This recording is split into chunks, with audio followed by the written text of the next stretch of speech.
Welcome to Book Banter with me, your host, Diane Burkhart. I hope you will join me every Wednesday as we explore all things to do with, well, books. Let's get on with our show today. Hello, my happy people. Today is August 7th, 2024, and I have got such a fantastic show for you. I've been waiting for this guest for so long, and I'm finally getting to bring our interview to you. We're going to be talking today to Gerardo Bloise, who wrote the book CSI, the Casey Anthony Child Murder Case. Now, you're going to notice a few bleeps in here, like you just heard in the title of the book, because of different censors from different places that our podcast is broadcast. I have to err on the side of caution and take out a few words, most of which are different ways to say unaliving someone whenever you're stopping them from living. So there's an M word, and there are a few K words, a few words that start with S where somebody ends their own existence. There's also an H word that has to do with the kind of detective that deals with these kinds of cases. So I'm sure if you follow true crime at all, you're going to be able to figure them all out. I am sorry, but I've had things dumped before by different outlets, and I do not want anyone to miss out on this interview because it is just that good. Now, I do also have some very fantastic information that I want to share with you about this book that we're going to be talking about today. Gerardo's book was put up for an award, and we just found out he won the Silver Award for a police revelation book of autobiography and memoir from the Florida Author Publishers Association. So we want to take a moment to just say congratulations, Gerardo. This is a fantastic honor that your book deserves. It is so well done, and I think that it's fantastic that you're being recognized for it. But now let's not waste any more time on my blather. Let's get right to the interview because you're going to want to hear every word that this man has to say. Please welcome to Book Banter with Diane Burkhart, Detective Gerardo Bloise, also known as Forensic 27. I am so happy to have this guest. I've been waiting for this interview for quite a while. This is so interesting for me with my personal background, and I cannot wait to get into this. Can you please tell our audience who you are and what you do? Well, my name is Gerardo Bloise. I live in the state of Florida, born and raised on the beautiful Caribbean island of Puerto Rico. And what I do is now a private investigator, but I was a CSI, a real one, from the sheriff's office that I retired from the Orange County Sheriff's Office. And also I was retired from the police department in Puerto Rico and the Institute of Forensic Science in San Juan, retired as well. You know, I was reading through your credentials and you had already created such an amazing career in Puerto Rico. What made you decide to move to Florida? Well, I try to summarize my story. As I began my professional career in law enforcement in Puerto Rico, police department at the age of 21, and graduating from the Police Academy 166 in 1983, serving as a uniformed police officer, and then moving from the police patrol uniform unit to the CID. CID means Criminal Investigation Division, and I work in different units. Later, the Department of Justice in Puerto Rico created a division of forensics investigators in 1989. Then they offered some jobs to detectives if they wanted to move to the Institute of Forensic Science. So that unit was attached to the Department of Justice. So what I did is just apply for the position along with 11 detectives from the police department.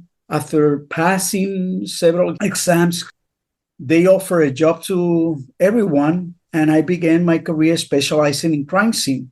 Then I have to go to the new training with the police department, focus on crime scene and their investigation.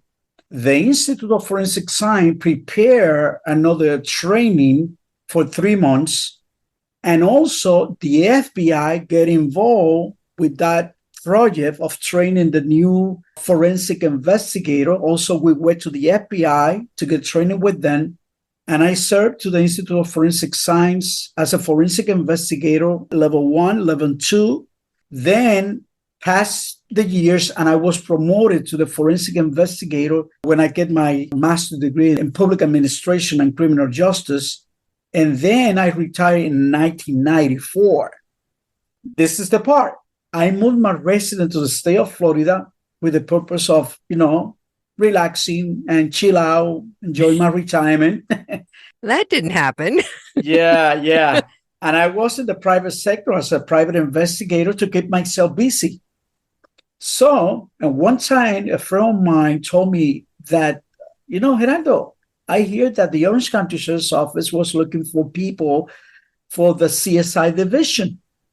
And he told me, hey, look, you have experience, you have bats, education in the forensic field. You should explore returning to your career. And, I said, well, let me think about it. And then I applied. I went to the interviews, passed several exams with the sheriff's office, and then they offered me a job. And I began another professional career as a CSI in the state of Florida, in the Orange County. Well, considering your background education, I can understand why any police department would be doing whatever they could to get you on their staff. Yeah. Because you've studied with the FBI, the ATF, not only with the Puerto Rican Police Department, the Orange County Sheriff's Office, Miami-Dade Police Department, but then also, like you said, the Institute of Forensic Science. You have got some incredible credentials. You've also dealt with more than 800 cases. Right. And especially because when I made the transition to Puerto Rico criminal justice system, the Institute of Forensic Science, the people call forensic investigator, here in Florida, they call CSI. But there in Puerto Rico, my job was to investigate death. That's it. Mm-hmm. Suicide, homicide, that investigation by accident. Here in Florida was completely different, Diane, because I have to go to investigate everything: sexual assaults, robberies, burglaries, homicide, suicide, everything. And that was the difference because, for me, it was a new experience as a criminal investigator.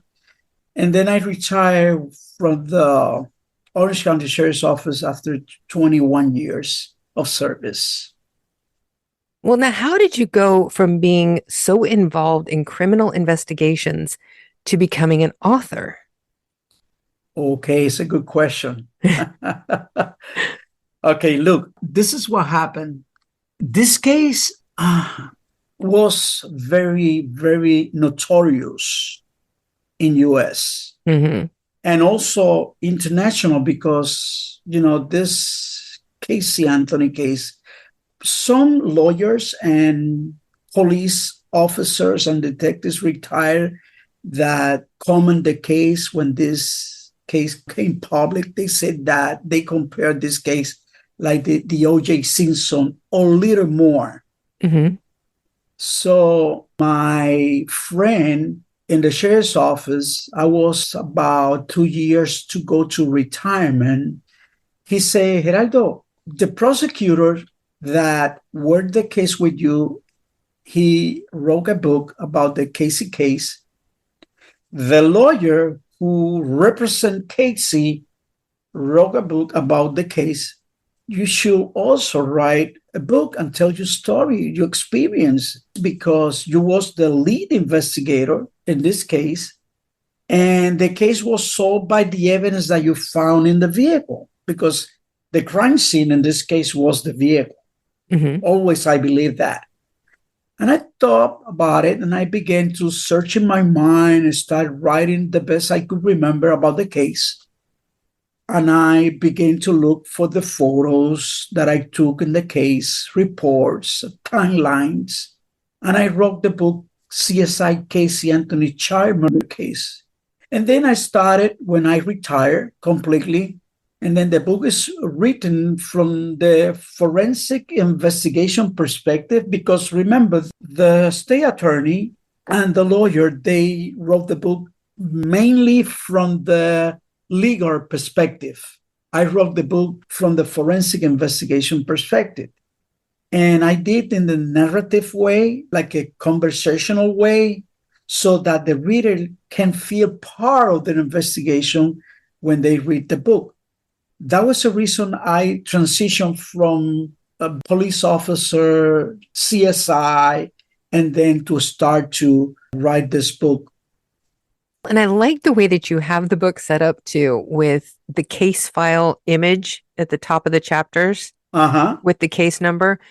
That actually makes you kind of connect this to the actual police file as you're reading through it. And the fact that you keep having Kaylee's photo in there again and again, I love that. Yes. Because it puts it in the mind. You need to keep her image in your head because she was the victim.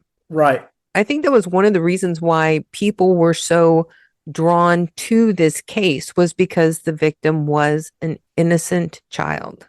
That's right. Yeah, that was the reason that the people start, to be concerned, our community, about this case, because it was a child.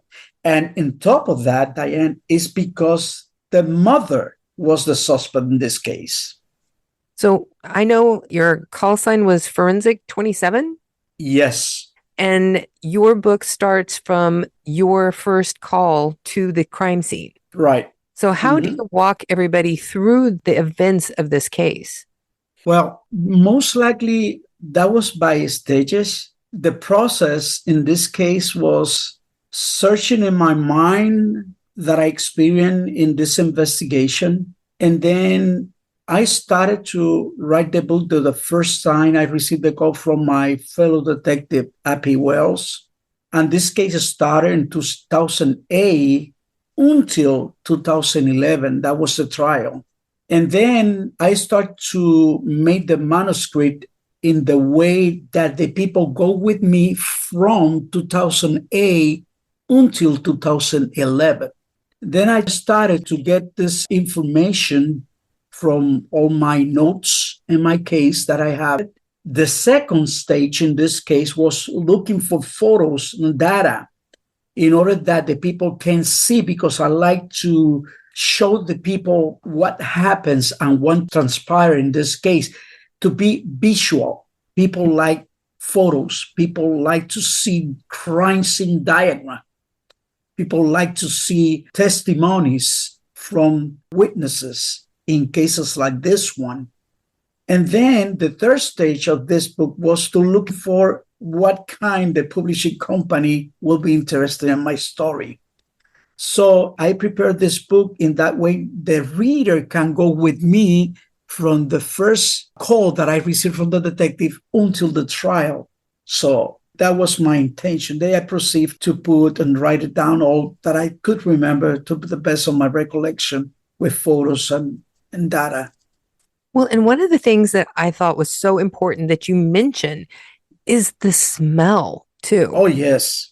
Because anybody who has ever been in a coroner's office and has smelled a decomposing body, you do not forget that smell. That's right.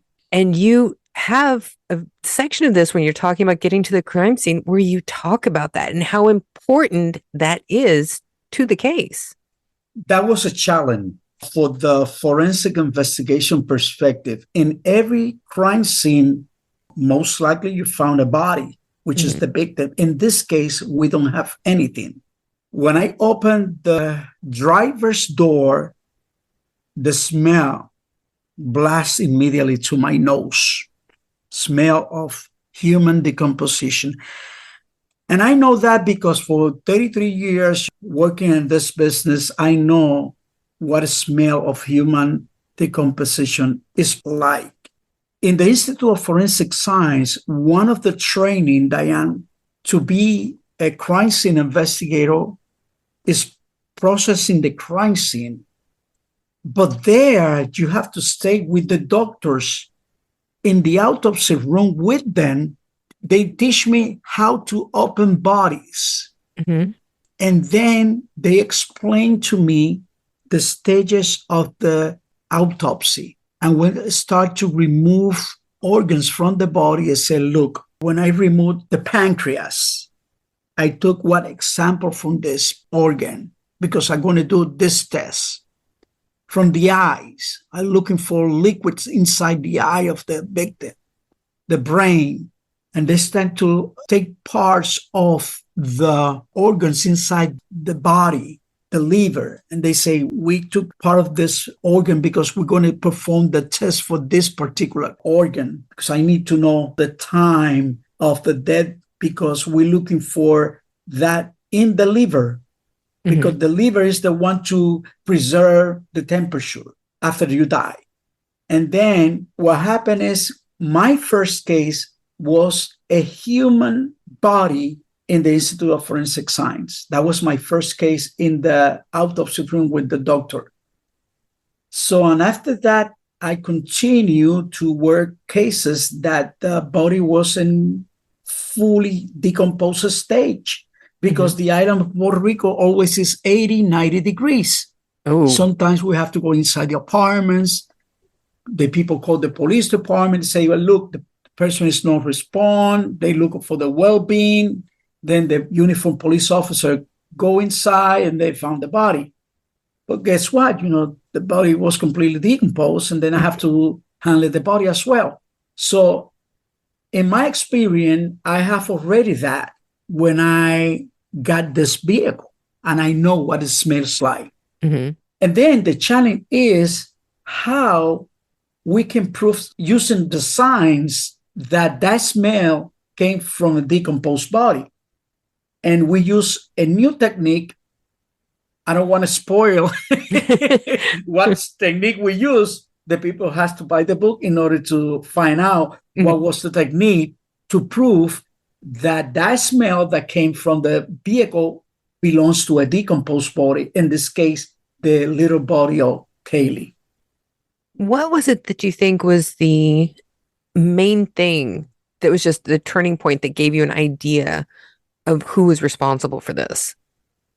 Oh, because as an investigator, we have, different trainings. And one of them is the triangle of the crime scene. The vehicle was the crime scene. And the person who has the vehicle all the time was Casey Anthony. Everybody in the town of Orlando saw Casey driving that vehicle back and forth for different places, go to parties. The vehicle never was reported stolen. So the only person who has the custody of the child, which is the mother, was Casey. So we have Kaylee in the triangle, we have Casey, and we have the vehicle. There's the 3 dots of connection that Casey has the vehicle all the time. Casey had the daughter all the time with her. And then there's no other person or third party involved in this case that Casey. So Casey is responsible for the death of her daughter in the triangle of a crime scene. She invented about the Sonny the nanny, that she gave it to Sonny the nanny. And in the criminal investigation, that statement from her was not true. She lied to the police. And then in Florida, there's 2 investigations that runs parallels, which is a criminal investigation and the forensic investigation. Everything that the detective Judy Melich talked to her, he talked to me. He said, Gerardo, she said this. And then I go to my forensic investigation, say, hey, this is not possible because of this. Gerardo, she said this. I say, hey, this is not possible because of this. And then she's the only one. She's the only one. That I believe that the state attorney's office and the sheriff's office, we have the right person that was responsible for the death of her daughter, which was Casey. Just in your personal opinion, how do you feel about the outcome of the trial? Do you think that justice was served? Telling you, Diana, I was very upset until now. One of the reasons that I wrote this book is in honor of Kaylee, Mm-hmm. because Kaylee, she don't receive the justice. And this is the sad part of this case.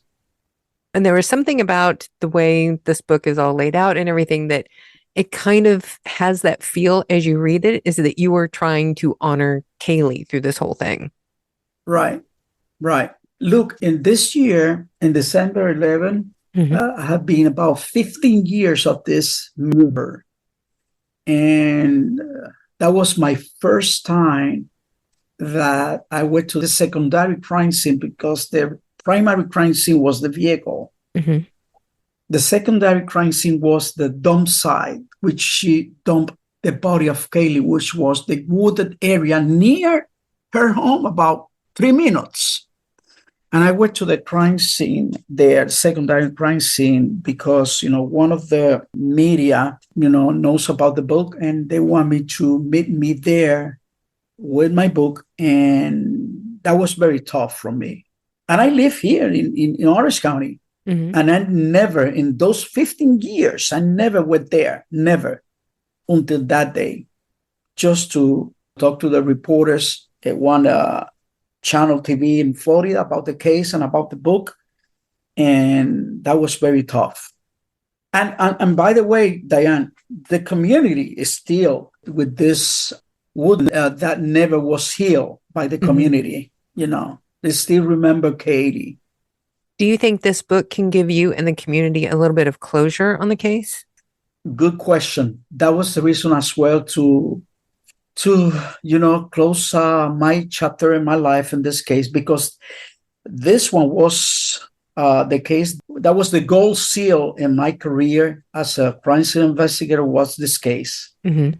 Yeah, and the book as well give me some peace of mind that let me close this chapter of my life, and that was the reason I did that as well of the book.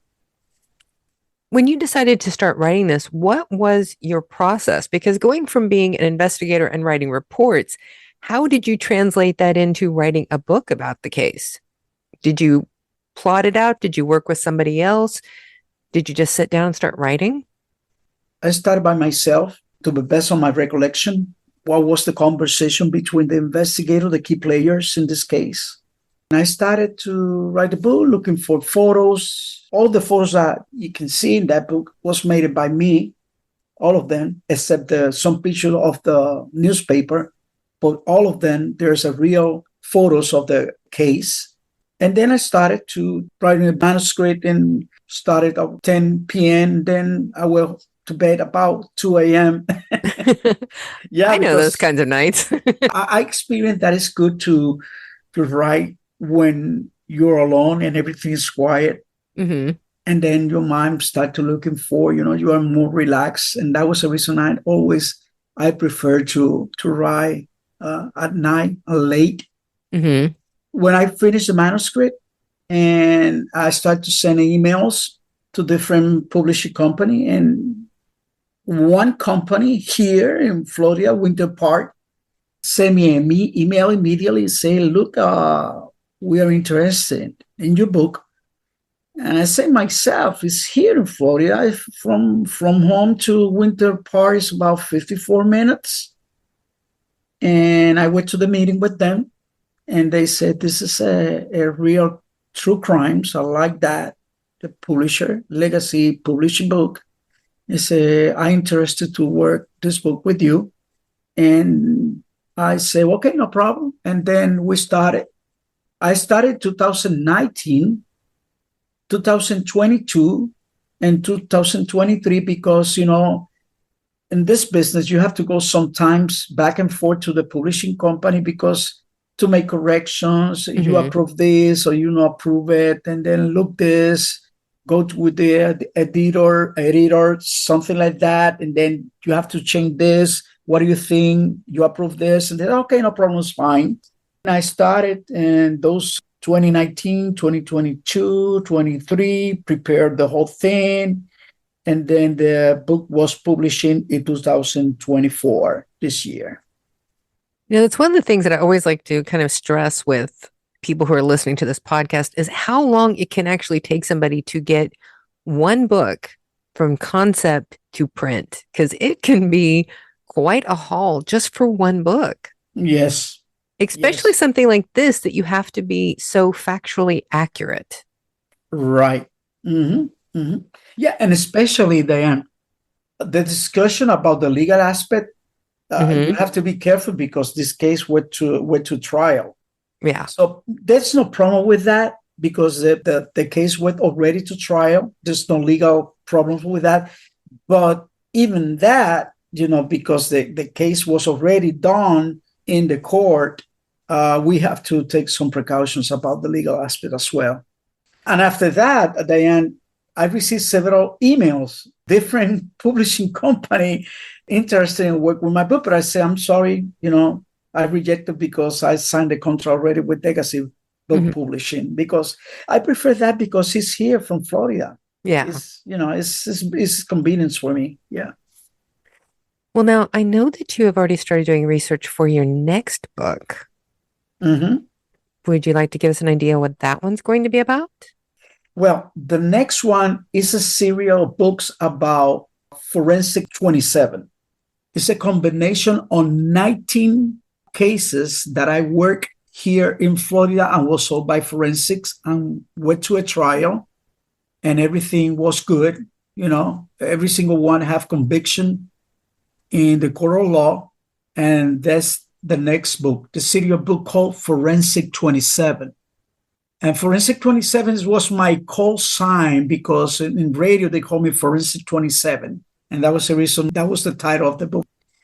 Do you have any timeline on when you think you might be publishing that one? That one, I have to talk to my publisher probably in this year because he has already the cases already done, probably this year. And the other one that I'm working right now is, I call this one A Story of the Undercover Agent. That was a case that this undercover agent, which I know him, was killed in the line of duty in 1986 because he infiltrated a terrorist group in Puerto Rico, and he found out that this group had plans to go and put some explosive in communications towers that the FBI have in the center of the island in Puerto Rico.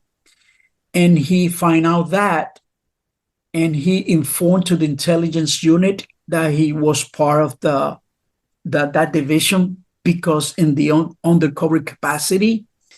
And the thing was wrong in some way because the guy were killed was a big investigation by the U.S. Department because they said that the police department arrested them alive and then killed them. And he was accused in the federal court, but he was found not guilty because he was the undercover. He just provided information to the police department, the intelligence division. And apparently, when he was acquitted for that charges against him, the police department has to pay him because they fire him. And then as well, they have to put him back to his position. And this terrorist group was very mad about him. And at some point in 1986, in April 19, they prepare a plot against him and kill him. And I went to Puerto Rico about 2 months ago to looking for more information about this case. And I started the manuscript about this book. This is another one that I'm working right now. It's a real case as well. Wow. That has a lot of intrigue to it. Yep. You have just had an incredible career. This is all so fascinating. Yeah. I honestly can hear you talk about this all day long. And you also teach too, don't you? Yes. I seem to remember seeing images of you teaching classes on blood splatter analysis. Yes, that was also my specialty, in the forensic field, blood splatter analysis and crime scene reconstruction. And don't you also teach something about investigating crime scenes where explosives have been used? Yes, yes. And as a matter of fact, I prepare a class online about the explosive because I went to New Mexico and get training about explosive. And in the crime scene, when the people use explosive, and then I teach what we're looking for at the crime scene when the explosives go off. And that training was very exciting because we explored different things over there in New Mexico. That was very, very nice training. That would be incredible. One thing I want to make sure to mention too about your book, CSI. The Casey Anthony child murder case. Thank you. Mhm. I always forget how that goes exactly. Mhm. But this book also has a portion of the proceeds going to the Missing Child Project. Yes, yes. So can you explain really quick what the Missing Child Project does? Yeah, this organization, what they does is just to looking for child's missing in US. And some point the founder get contact with me about the book. And then I said, look, I would like to do some donation from the sale of my book to you foundation, because I believe that we have a lot of children, Diane, missing in US. A lot, Mm-hmm. a lot. And this is very sad. And I believe that in some way, if I can help to find those children and return to home, will be great. And this is what happened in this case. This case started as a missing child, but became a homicide case. In the preface, you can read right now that at the time of this work, let me read, at the time of this work, there was a report that indicates around 800,000 children a year are reported missing in the United States. Oh, Information were broke down, give you a result about 2,000 children missing a day, okay? In the state of Florida, when I wrote this book, there was the list of 203 children missing. that is just heartbreaking. Oh, yeah. And it's absolutely incredible that you're putting part of your proceeds from the sale of this book towards the project, the Missing Children's Project, to help bring children home. Yeah, that was a purpose as well to write this book. And I asked him in your postcard that the people please, buy the book because it's not about me. It's all about the children. Now, I know you're also the CEO of G&J Forensics LLC.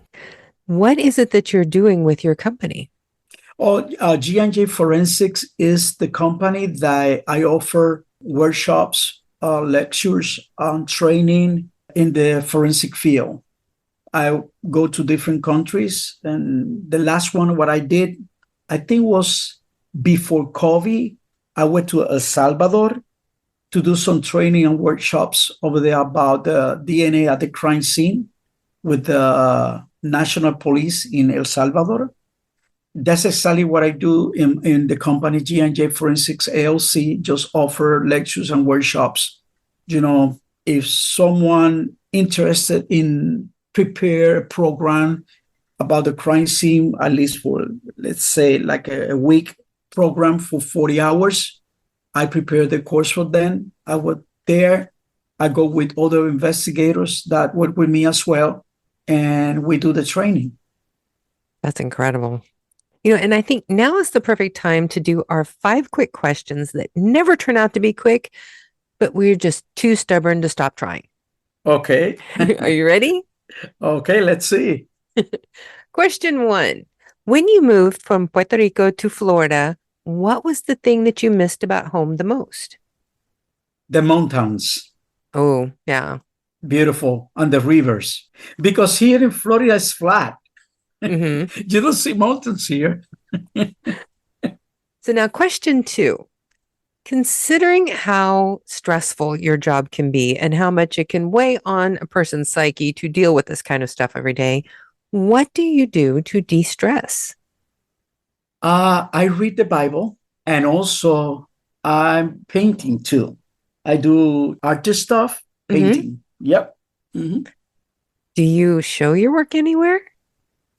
Not really, because what I do is I do it for fun, but I can take a picture of two of them and I send it to you. In that way, you can see it. See, I would love to see some of your work. Yeah, I did two that I have in my wall at this time. And that would be nice because one is from a landscape from Puerto Rico. And the second one is as well a landscape from Puerto Rico, but that was from the colonial city side. That was the governor's mansion. And I did that. Yeah. In Puerto Rico, in San Juan. Yeah, I want to see these. Oh, yeah, just send it to you. Okay. The picture. So now question 3. I know you travel around a lot, but do you have any pets? Brownie passed away. Oh. And also I have a little one, Peluso, passed away as well. Yeah, I used to. It's very hard, Diane, because right now with my wife, we're debating if we have another one because that was very painful for us. It's a bad experience. It's like you lost your child. Yeah. You lost your mother, your brother, and that was very painful. Yeah, but I used to. Question 4. What is your favorite movie or TV show that you watch when you just need to relax? That was a tough one. That was a tough one. I prefer comedy, comedy movies, because it has to be the opposite. Because, in this type of job that you perform, to see the ugly side of the life all the time. And I would like to see something different. So I enjoy more the comedy, movies. Yeah. Yeah, that definitely makes sense. Yeah. And one movie that I saw that is related with something with missing child was the last one that came out. One guy that used to work for the U.S. Department, and he retired from, I think, Homeland Security for exactly what that division, I think, was exploitation of children, something like that. Yeah. He worked for that department and he recovered a lot of children. And then when he retired, he created a private company to work in the private sectors to try to looking for children. Sound of Silence. That was the movie. I have to look that up. I may have to put a link for that in there too for people to find that. That was a nice movie. That's the only one that I went to the theater to see it because touched my heart because, the children that they're missing. And that was a nice movie and very, very touching. Yeah, that was the one that I saw related to my job. The other ones is comedy stuff. Now, is it hard for you to watch things like CSI Miami and see them not doing things correctly? Look, that was a good one because when I go to the stand to testify in the court of law, the state attorney always say your name and where you work for. And I say, when I say my title, he say, but wait a minute, you are not the CSI of the presenting the TV in Hollywood, right? I say, no, I am the real CSI. You don't solve the cases in 16 seconds, right? No. That's one thing that I've always talked to with some of the investigators that I know is that it's hard for them to watch TV shows like that and to find that ability to suspend disbelief, and just enjoy it for fiction because they're like, you can't do that. Yeah, right. And then when I saw some of the chapters of the CSI, it's like a combination of fiction and real life. I can say that. But, I saw one or two and that's it because I don't watch those programs. Yeah. No. My opinion is it's a combination of a real and fiction. And that's it. Yeah. So now question 5. What is your favorite book from childhood? Wow, that was the good one, because I do remember the teacher story in Spanish, Historia de una Maestra. That was the one that I read when I was a child. I was about 10 years old. And it's the story about a teacher in Puerto Rico and how to take care of the students. That was the one related with my education. This has been absolutely wonderful. I'm so glad that we were able to connect. Telling you right now, I was very happy. When I talked to you, the first one is in through here to soon say, finally, Diane. It's an honor to be with you. Well, you have no idea how much I've looked forward to this, because my second degree was actually in forensic criminology. Yes. I specialized in profiling and sex crimes. And I even got to take a seminar with Robert Ressler from the FBI. I mentioned him in my book. Oh, he was my training in Puerto Rico. Oh, he was so cool. I loved that guy. The stories that he had to tell and the way that he explains things is such like amazing. But I had my accident and I had all this training and education that I never got to do anything with. So whenever I get to talk to somebody like you, I am so jealous of your career and just absolutely fascinated with everything that you've done. It's an honor to be with you, Diane, in your podcast. You know, when I received your email, I was very happy. And again, you know, you are a great author. You have a fan here. Well, you know, honestly, the next time that you have a book ready to go, you have an open invitation to come and talk about it. And we will put you on the next magazine as well. Thank you. Thank you. I really appreciate that. So there you have it, folks. My interview with the amazing Detective Gerardo Bloise, also known as Forensic 27. Be sure to go check out his book, and he is our cover featured author on our current issue of Book Banter magazine for August and September. You can check out the issue at burkhartbooks.com, download a copy for just $2.99, and read more about this incredible detective and his work. You can also find live links there and in the description of today's podcast to find his personal website and to outlets where you can go buy his book today. And don't forget, with every purchase of his book, you're also giving money to the Missing Child Project to help missing children come home. Now, next week on Wednesday, we're going to be speaking with Heidi McIntyre about her new book, Sea Magic. This is a fiction story that is based on real people. So don't forget, you can check her out as well in Book Banter magazine, which is available at burkhartbooks.com. And before we go, we just want to wish Gerardo congratulations one more time on his Silver Award win for his book, CSI, the Casey Anthony Child Murder Case.